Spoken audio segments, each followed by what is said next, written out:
Right, we've had a bit of a move around because I've got this one fixed now. This one, well,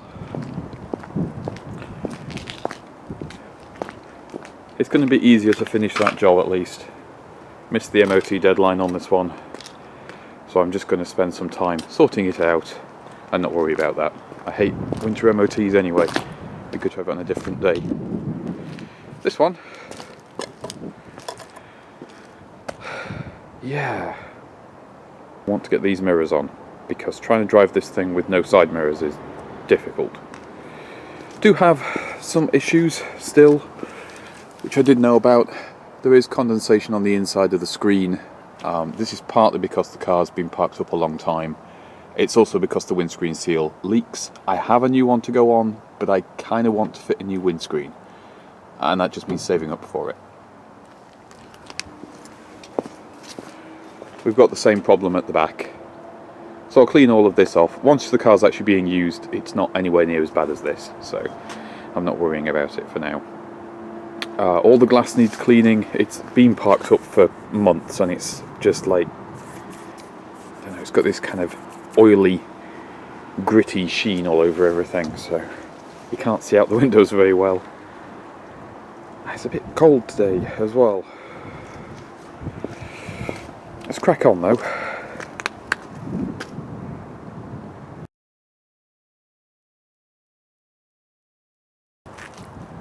Before I start using the Princess properly, I need to get some mirrors on it. I've cycled through so many different mirrors over the years, and the ones I keep coming back to are these. They're an aftermarket one, they're just satin black, they go with the rest of the trim on the car. A lot of people don't like these, but honestly, of all the mirrors I've put on the car, these have been the best ones to drive on. I can see loads in them. They're a little bit awkward to adjust, being a wing mirror rather than a door mirror. I already know where the mirrors are going on this side because I've had them on before and the two dimples are here. So I know once I've got this side on, I can match the other side. The other side's had a lot more work on the wings, so it doesn't have these dimples where they used to be. I suppose that's one advantage to not finishing a job.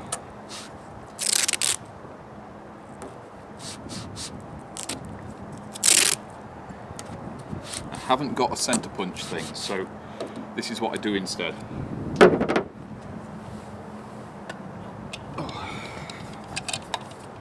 Correct side.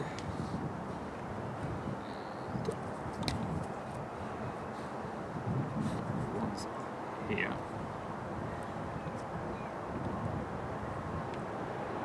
What's there?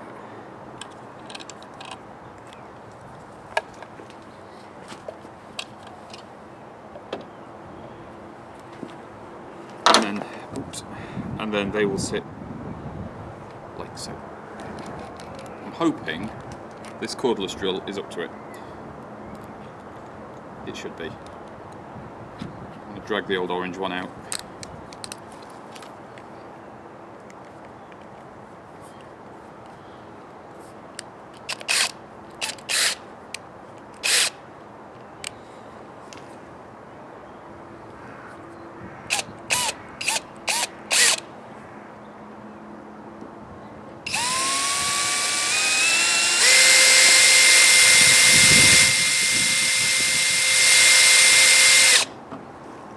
A bit rubbish.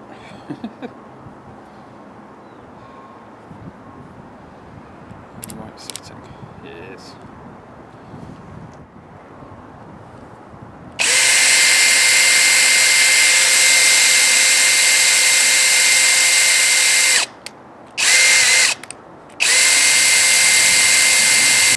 It helps when you remember to charge the battery on the drill. Drill's a lot better then. So the holes in the car, I've scaled up to the relevant size for the bolts, as you can see here. So don't try and go for the big hole all at once, you just scale up your drill bits until you get where you are. But I'm having a slight problem, which is these nuts have rusted onto these bolts, and I need to dismantle this a bit and probably replace the bolts. That's an indoor job. It's really cold. You better think it was December. Passenger one I've just slotted in for the moment, so this isn't fastened in fully yet, and that gives you an idea of how it looks.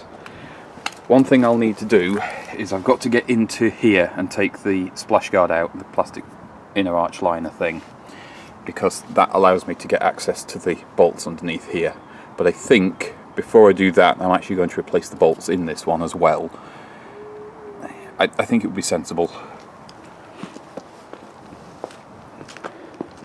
But you can see why not everybody likes those mirrors. They're not the prettiest, but they work really, really well, and they do go with the rest of the things on the car, so I don't mind them too much. Let's do the indoor bits. It's too cold to be doing this outside today. I've got these mirrors apart and I've replaced the bolts that are in them. Unfortunately, on one of the mirrors, the nuts had completely seized onto the threads. And as I was trying to remove the nuts, it was just removing the bolt as well. So, chopped those off, replaced them with nice new ones. These are now ready to go on the car. The paint will be finished off next year. I got derailed as I was starting to do it. The weather's too cold now. So I just had to put up with it being scruffy for now. I've painted around the little drill holes. This will be hidden by the mirror anyway, just to stop any rust in the meantime. And the next thing we need to do is take off the arch liners, because surprisingly for a car of its age, the Princess has them. There's one screw down here.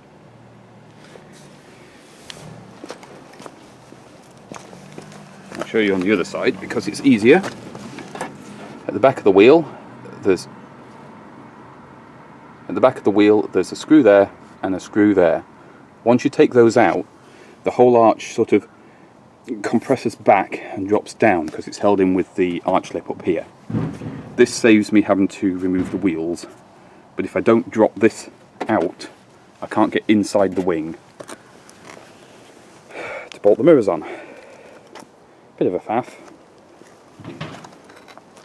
but it shouldn't take too long. Once we've done that, we'll put the face back on again.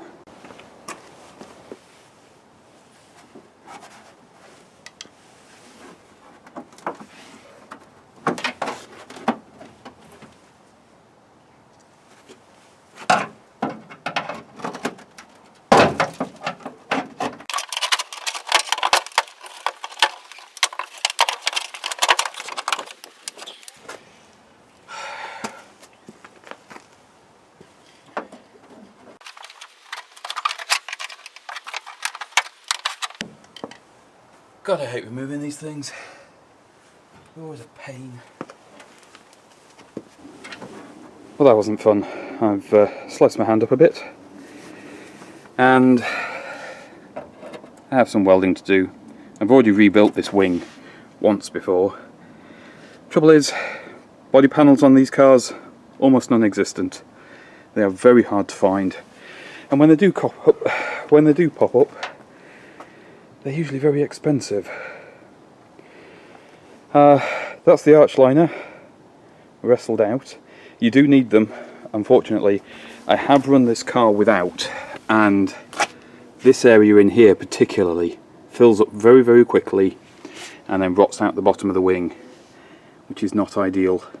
It also stops it throwing it all up into the nose up here, which is very difficult to clean out without them. So you can see where it's made a mess of the arch, pulling it out, and yeah, not ideal. But this arch needs repairing anyway, so oh well. The next bit I can't record because I can't get you in where I need to show you, but all we're going to do is drop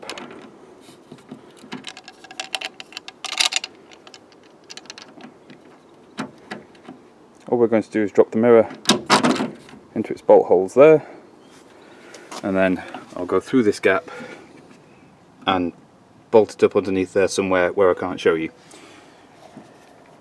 Apart from taking the arch liners out, this is actually not that difficult.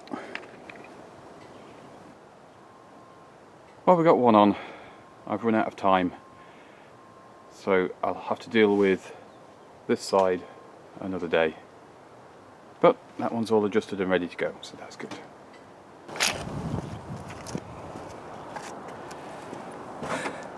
I haven't filmed the whole process on this because they're just horrid, but once you've ruined the arch lip on the wheel arch, you can get them out.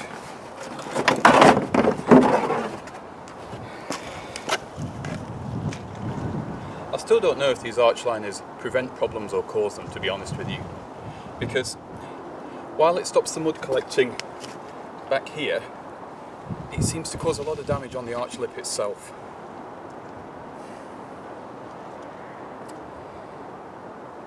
For now, I am going to leave them off because, well, there's more work to do on these wings, there's more work to do on bodywork and stuff, so if I leave them off, I can do the work without worrying about damaging the arch liners or fighting with them. So for now, we'll do without, it won't cause any harm. We've got the holes for the mirror up here.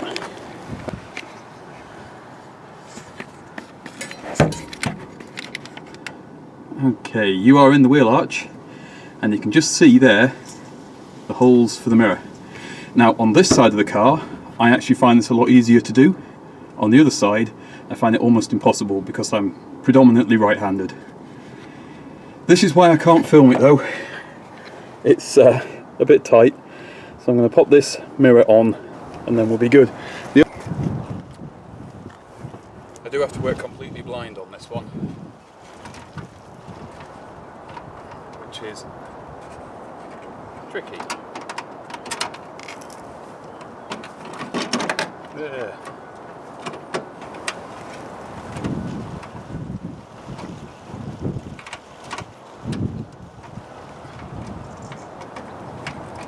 One mirror fitted, good. I have to adjust it, which takes a little bit of time. And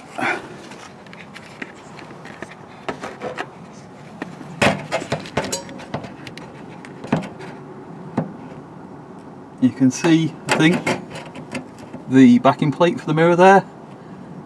That's all in, so I'm going to give everything a coat of paint. My linear arches aren't terrible. There's been repairs in here numerously over the years, but this is what it does to the arch lip when you take the arch liners out. It just bends them. So I just have to do a little bit of dressing back on that as well. Oh well. And there's repair there. I do have a wing for this side at least.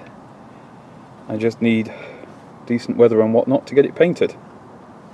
Job for another day. The other thing is I've made sure that the jubilees down here on the side of the radiator are all tightened up properly, because I was having a bit of a weep with the coolant on this side and they were just a tiny bit loose, so they're now tightened up. That's the only issue I'm aware of, and then I can take it for a test drive around the block. I just wanted the mirrors on first so I could see behind me, obviously. Just taking the old lump for a test drive, and I am delighted to say everything seems to be okay. It's running at a decent temperature. Once it gets up to temperature, it's fine. While it's cold, it's not entirely happy. I think this is down to the old fuel that's in it.